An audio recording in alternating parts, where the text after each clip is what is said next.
В эфире Абхазского телевидения информационный выпуск Амши Кушара. Здравствуйте.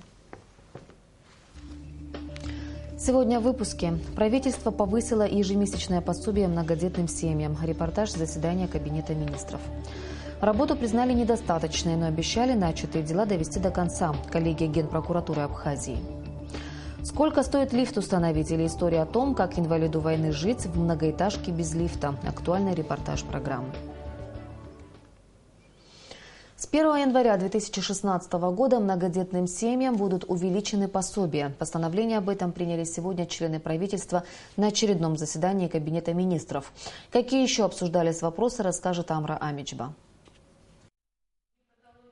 В начале заседания министры рассмотрели кадровые вопросы. Мзия Амичба назначена заместителем начальника государственной ветеринарной службы. Утверждены в должности заместители председателя Государственного таможенного комитета Абхазии. Первым замом назначен Соуст Шамба, заместителями Ушан Гиквициня и Аслан Джинжолия. Министр труда, занятости и социального обеспечения Сурен Кирселян внес на рассмотрение членов правительства проект о внесении изменений в постановление о пособии многодетным семьям.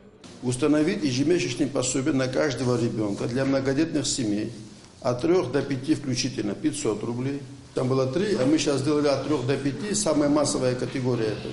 Вот там мы сделали 500, это увеличение более чем 2 раза. От 6 до 9 детей включительно 700 рублей и от 10 детей и более 1000 рублей. Ранее суммы пособий по категориям составляли 150, 300 и 500 рублей соответственно. Увеличились пособия почти в 2 раза. Нагрузка на бюджет составит около 40 миллионов рублей. По словам премьер-министра Артура Микваби, несмотря на трудности, наблюдается тенденция наращивания социальных программ и поддержки многодетных и молодых семей. Это тенденция увеличения помощи. И дальше она будет продолжаться. Причем, раз мы с вами подняли вопрос, я хочу сказать, что кроме вот этих социальных программ у нас еще другие есть социальные программы. Никто эти социальные программы не сокращает, наоборот, мы увеличиваем социальные программы, вводя новые, как мы уже с вами говорили, диспансеризацию мы сделаем, жилье для молодых семей и определим жилье или же будем выделять земельные участки для офицеров, уходящих в запас. При желании. Это новое, вот эти все 3 программы новые. Все действующие, они остались и расширяются. Также члены правительства приняли постановление о государственном заказе на издание художественной и иной литературы в Абхазском государственном издательстве и утвердили положение о порядке подготовки и издания собраний сочинений, избранных произведений и литературного наследия писателей к юбилейным датам на 2016 год. На заседании отмечалось, что издание книг является убыточной сферой, и она всегда нуждается в дотации государства.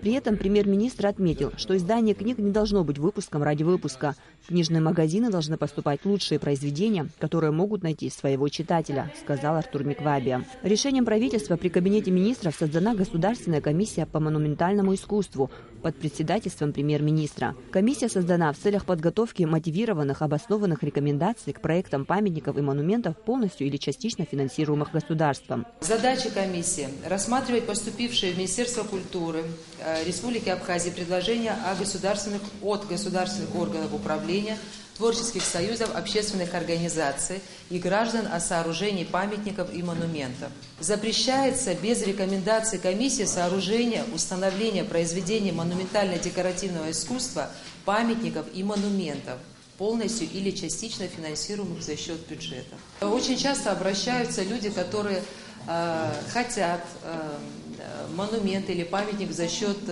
спонсорской поддержки или за счет собственных средств. В любом случае все эти решения должны проходить через монументальную комиссию, потому что памятники входят в реестр культурного наследия. У них должна быть, во-первых, обоснована историческая и культурная значимость. На сегодняшний день в Министерстве культуры и охраны историко-культурного наследия около 20 предложений от общественных организаций и деятелей культуры о возведении тех или иных памятников и монументов. И чтобы определить культурную и историческую значимость их установки, необходима работа такой комиссии, считает премьер-министр.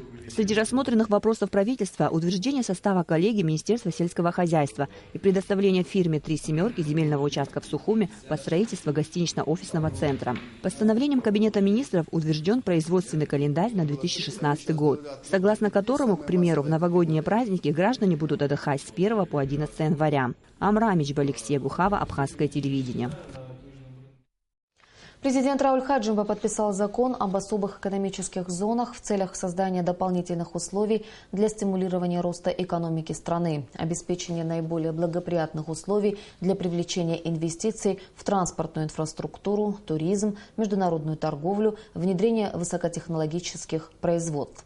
Об этом сообщает официальный сайт главы государства. Генеральный прокурор Абхазии Алексей Ломия признал недостаточной деятельность правоохранительных органов по борьбе с преступностью. Такую оценку дал генпрокурор на состоявшейся сегодня коллегии органов прокуратуры республики. По информации Ломия, за 9 месяцев текущего года зарегистрировано 1044 преступления, в том числе тяжких и особо тяжких.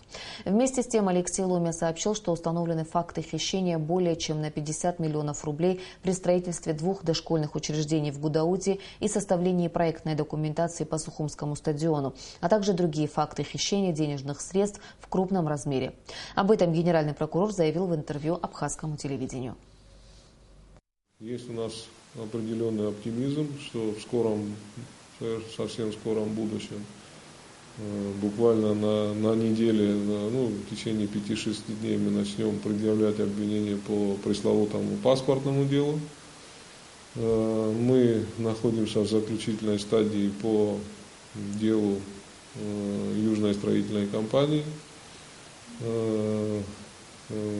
Расследуются нами очень масштабные уголовные дела по НИИ сельского хозяйства, по Черноморэнерго, по растрате более 70 миллионов в госкомпании Абхазтол.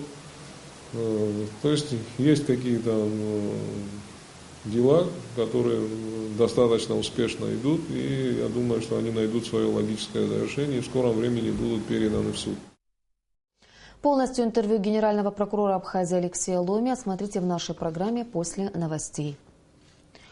Сколько стоит лифт установить или сколько сил и нервов надо потратить гражданам на то, чтобы добиться обустройства своего дома?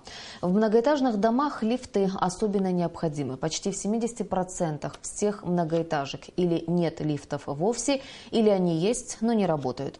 Сегодня мы расскажем историю одного человека, ветерана Отечественной войны народа Абхазии, для которого отсутствие лифта в доме стало, можно сказать, приговором. Репортаж Асиды Малия. Игорь Лухба спускается во двор с утра, чтобы посидеть на лавочке, насладиться ясной осенней погодой, подышать свежим воздухом. Наша съемочная группа охотно составила ему компанию. Сидя в тени деревьев, успели побеседовать о многом. Образованному и умудренному жизненным опытом человеку всегда есть о чем рассказать. Особенно интересно было услышать его воспоминания о войне. Он прошел ее от начала до победного конца в составе 3-го батальона Гумистинского фронта. Награжден медалью за отвагу. Сильное ранение и контузию получил в июле 93-го во время проведения спецоперации отвлекающего маневра. Здесь наступление шло. Мы, где Владислав Григорьевич живет, там дом, Мацакаревский дом называется. Там постоянно мы прятались от бомбежек, когда они бомбили.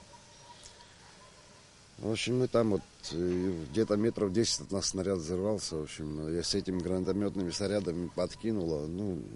Где-то метров 10 висел на дереве. Когда упал, уже ничего не помню, в принципе. Очнулся уже, говорится, там не гранатометные снаряды куда. Там, как говорится, на месте все оказали помощь. После войны 20 лет он проработал в МВД. В 2012 году пришлось оставить работу. Ампутация ноги, последствия тяжелого ранения. И вот на протяжении 3 лет 52-летний ветеран ведет непривычный для себя образ жизни. Большую часть времени он находится дома. А если уже спускается во двор с утра, как и сегодня, то задерживается здесь до вечера. Игорь Лухба живет на 8-м этаже. Чтобы подняться домой, ему требуется в среднем до 25-30 минут. Лифт здесь не работает. Приходится с передышками продолжать сложный путь. Ветеран признается, бывало, что падал на лестничной площадке. От физической нагрузки ему становится плохо. Немножко плохо, а потом поднимаюсь, задыхаюсь, просто эта часть здесь не могу уже. Все сил шазом. Последние годы Игорь Лухба занимался тем, что оббивал пороги инстанций с просьбой сделать ремонт лифта, а слова обещания стали в стенах кабинетов. Дел за ними не последовало. Да, будет, все будет. Потом, уже когда мне надоело, они мне дали бумагу 2014 года, что лифт будет в 1-м квартале сделан. Я, честно говоря, обрадовался, да, ну и соседи тоже поднял дух, сказал, что все нормально будет. Я ползком туда, на этот подвал залез, детей своих поднял. Вот это, эти железки, там вообще полностью все. Ну, договор был, в общем, они сказали 250 тысяч, говорит. Ну, я объяснил, что там не хватает. Мотора нету и щитка нету. И бумагу мне дали, что лифт будет готовый.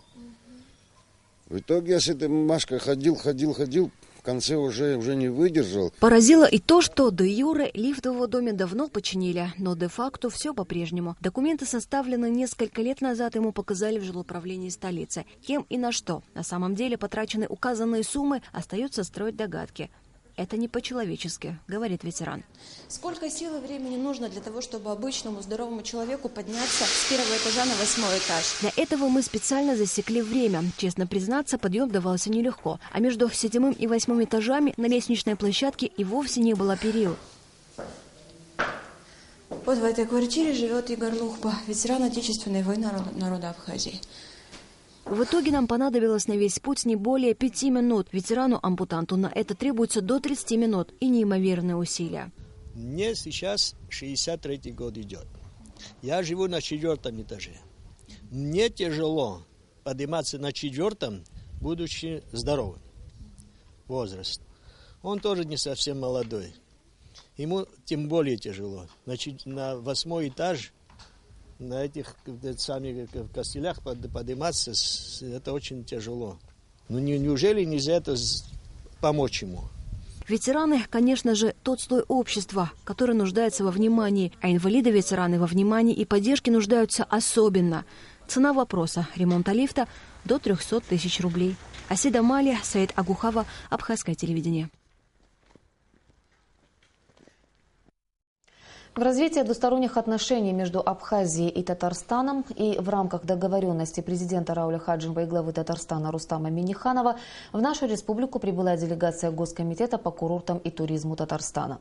В состав делегации входят также руководители 15 туристических фирм республики. В рамках визита они планируют посетить ряд туристических объектов и достопримечательностей в Гагре, Пицунде, Гудауте, Новом Афоне и Сухуми. В составе этой делегации руководство 15 турфирм, которые имеют целью своими глазами увидеть нашу туристическую инфраструктуру, посетить их и сформировать свое собственное мнение для того, чтобы потом в будущем присылать сюда своих граждан для того, чтобы они отдыхали на наших объектах. Во время визита они планируют посмотреть до 20 объектов. Это отели, гостиницы, дома отдыха, посмотреть, как можно размещать своих граждан в отелях, как там кормят, посмотреть, как их обслуживают и какие виды развлечений существуют. А также они будут посещать объекты, экскурсионные объекты, которые они увидят своими глазами.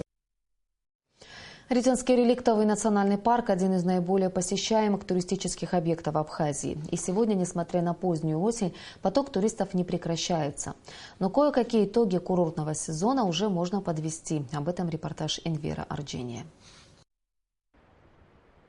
За последнее время проделана большая работа по ремонту дорог, улучшению санитарного состояния и всей инфраструктуры Ритинского реликтового национального парка.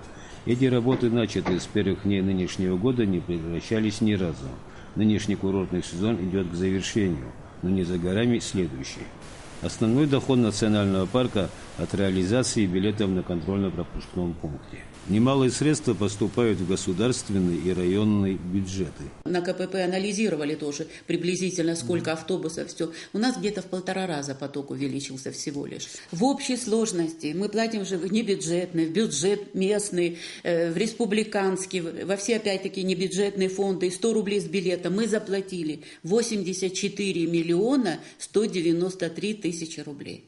Следует отметить, что в этом году значительно возросли налоговые поступления от частных предпринимателей, которые работают на территории Ритинского парка. Мы не поднимали налоги по предпринимателям. Во-первых, я хотела сама разобраться. Действительно, там им сложно. Единственное, у нас катамараны. Они платили в прошлом году за весь сезон только 50 тысяч. Мы его пригласили, я сказала, вот сколько вы безболезненно можете заплатить? Он сказал 300 тысяч. И он заплатил за сезон 300 тысяч. Снизили цены по гостинице «Бзып». Было 1200 койко-мест, мы сделали 700 рублей. И несмотря на это, у нас прибыль от «Бзыпа», гостиница «Бзып» 174 тысячи, а в прошлом году 21 тысяча всего лишь. Налоги от предпринимательской деятельности у нас возросли на 1,5 миллиона. По словам Риты Лоло, постоянно будут проводиться работы по облагораживанию всего курортного комплекса. Директор Рицинского парка уверена, что следующий курортный сезон здесь встретят и проведут достойнее. Энвер Аджени, Адам Арджени, Наур Анкваб, Абхазское телевидение. Уже третье по счету ежегодное соревнование по эндуро на мотоциклах пройдет с 30 октября по 1 ноября в предгорной и горной зоне Сухума, сообщает Апснапресс. Пробный заезд для спортсменов состоится 30 октября. Старт гонки будет дан с Мокко пляжа. Республиканское унитарное предприятие «Черноморэнерго» сообщает, что в связи с реабилитационными работами на перепадной гидроэлектростанции 1 30 октября с 6 часов утра до 8 часов утра будут обесточены Тхуарчалский, Гудаутский и Гагарский районы. Сейчас сообщение Нацбанка о курсах иностранных валют. Доллар 64 рубля 17 копеек, евро 70 рублей 14 копеек. И о погоде.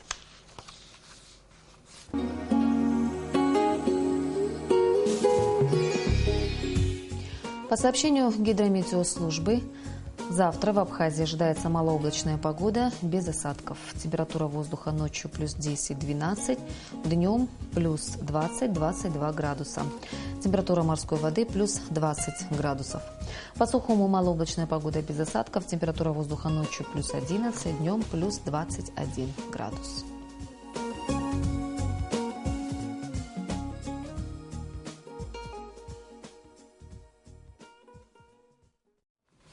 Информационный выпуск завершен. Я прощаюсь с вами. До встречи в эфире.